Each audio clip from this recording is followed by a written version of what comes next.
Coba kalian perhatikan foto kalian sewaktu masih bayi, dan bandingkan foto tersebut dengan kalian saat ini. Tentu sangat berbeda, bukan?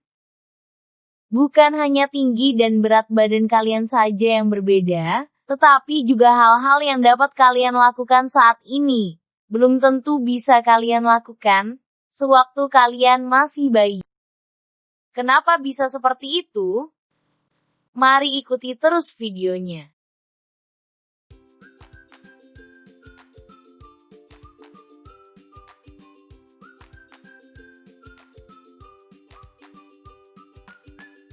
Apakah kalian masih ingat ciri-ciri makhluk hidup? Salah satu ciri makhluk hidup yaitu tumbuh. Seorang bayi akan tumbuh menjadi anak-anak. Setelah itu, anak-anak akan tumbuh menjadi remaja. Selanjutnya, tumbuh menjadi manusia dewasa. Dewasa adalah puncak pertumbuhan manusia. Pertumbuhan manusia akan terhenti pada masa ini. Setelah itu, manusia akan bergerak menjadi tua. Apa itu pertumbuhan dan perkembangan manusia? Pertumbuhan adalah proses pertambahan ukuran yang tidak dapat kembali ke asal. Contohnya bayi yang baru lahir mempunyai ukuran tinggi 45 cm, dengan berat badan 3 kg. Setelah mengalami pertumbuhan, tinggi badan dapat mencapai lebih dari 150 cm, dan berat badan lebih dari 30 kg. Dari gambar di samping, kita dapat melihat bahwa manusia mengalami perubahan selama hidupnya. Perubahan pada manusia meliputi perubahan tinggi badan, berat badan, serta bentuk badan.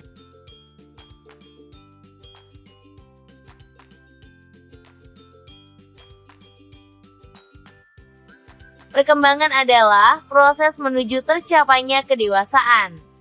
Pada manusia, perkembangan juga menyebabkan perkembangan psikis dari usia bayi, anak-anak, dan menjadi dewasa. Kalau diperhatikan, saat bayi kita kesulitan memegang botol susu. Namun, setelah dewasa bukan hanya memegang botol susu, memegang sendok dan garpu pun dapat dilakukan dengan mudah.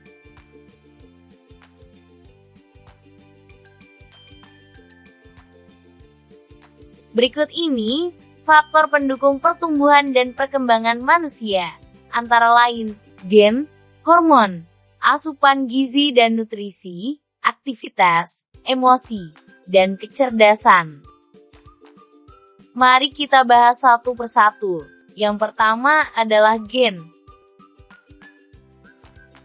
Gen adalah faktor keturunan yang merupakan warisan dari orang tua kita.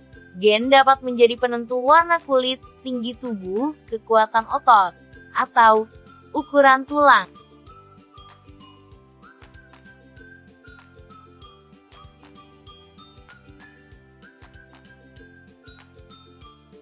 Faktor pendukung yang kedua adalah hormon.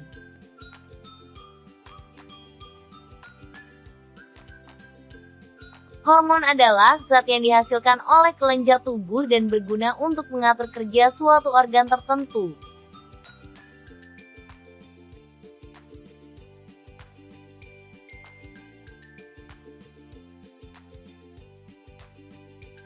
Yang ketiga adalah asupan gizi dan nutrisi. Zat gizi yang terkandung dalam makanan merupakan salah satu hal yang mempengaruhi pertumbuhan dan perkembangan. Zat gizi yang paling diperlukan dalam masa pertumbuhan adalah protein. Protein ada dua macamnya. Yang pertama adalah protein nabati. Protein nabati berasal dari tanaman atau berbagai jenis olahannya. Contohnya adalah tahu dan tempe, serta kacang kedelai.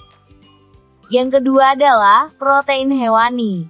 Protein hewani adalah protein yang berasal dari hewan. Contohnya adalah telur dan daging.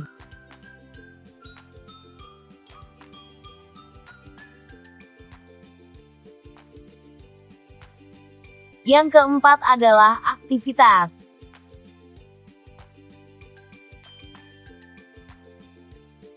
Aktivitas yang dilakukan manusia dapat berupa aktivitas otot dan aktivitas otak. Kedua aktivitas tersebut sangat penting bagi pertumbuhan.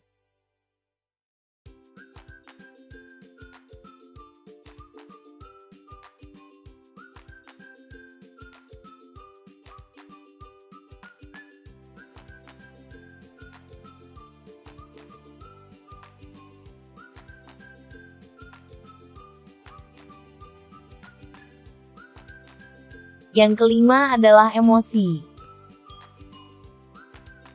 Emosi merupakan rasa dan perasaan yang dimiliki oleh manusia.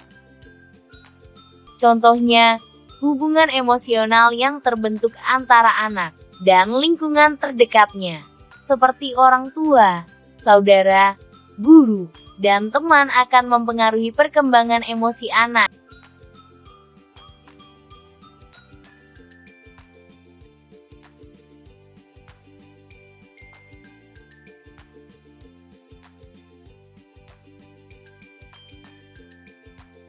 Dan yang terakhir adalah kecerdasan.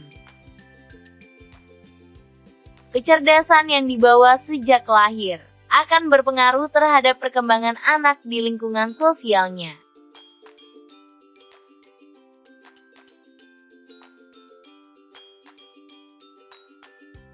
Sekian materi hari ini. Jangan lupa tetap jaga kesehatan, tetap semangat, dan tetap belajar. Terima kasih telah menonton video ini. Jangan lupa subscribe untuk menunjukkan dukungan kepada channel ini.